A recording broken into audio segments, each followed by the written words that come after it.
Paz do Senhor, amados irmãos em Cristo Jesus, aqui quem vos fala é irmão Rui.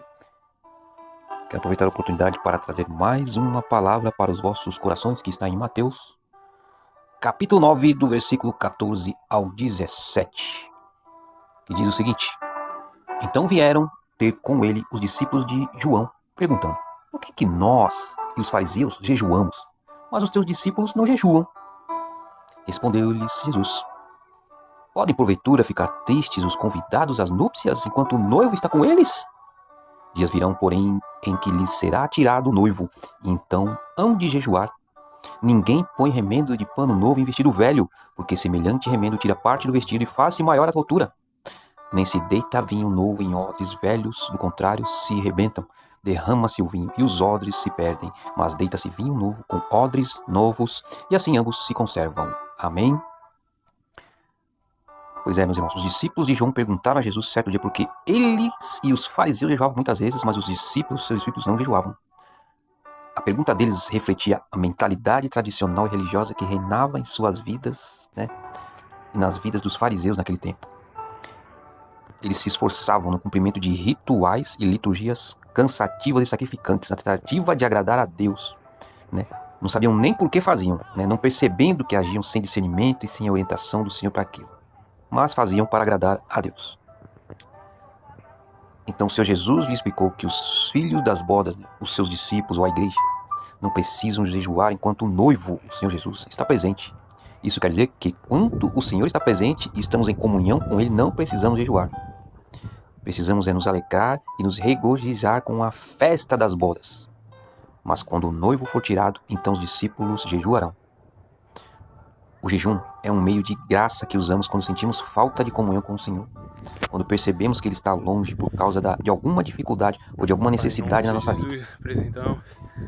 E Jesus falou sobre coisas relacionadas ao modo de vida religiosa vivida por eles, pelos fariseus, mostrando a necessidade de uma mudança total nas suas vidas, a fim de entenderem e absorverem as boas novas que o Senhor tinha para eles. No caso do vestido, fala da nossa vida, do nosso testemunho, Existem pessoas que vivem na religião e na tradição.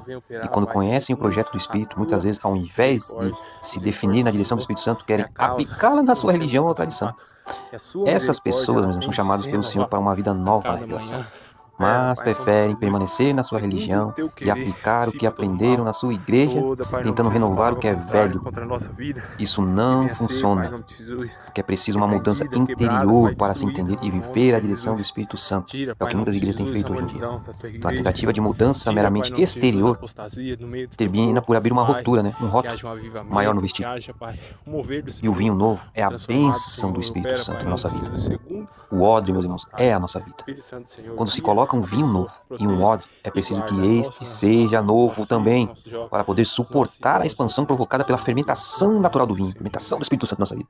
Se o odre for velho, ele não suporta esse processo e se rompe e derrama o vinho. Ou seja, o Espírito Santo se vai. Para conservar a bênção do Espírito Santo no nosso coração, meus irmãos, é preciso uma mudança na nossa vida, na nossa mentalidade, no nosso coração. As coisas da tradição, da religião, do mundo, os pecados, precisam ser deixados para trás, pois a conservação dessas coisas podem provocar a perda da bênção. Sim, meus irmãos, perder a bênção, o derramar do vinho. O homem que foi chamado pelo Senhor precisa ser renovado no Espírito cada dia, para que possa absorver e viver as orientações que o Senhor tem dado pelo seu Espírito, pois o projeto de Deus é dinâmico, sempre está se expandindo no nosso coração. Como diz em Romanos 12:1, Não vos conformeis com este mundo, mas transformai-vos pela renovação do vosso entendimento. Amém, meus irmãos? E assim eu desejo a todos um dia abençoado. Amém? Glória a Deus, aleluia.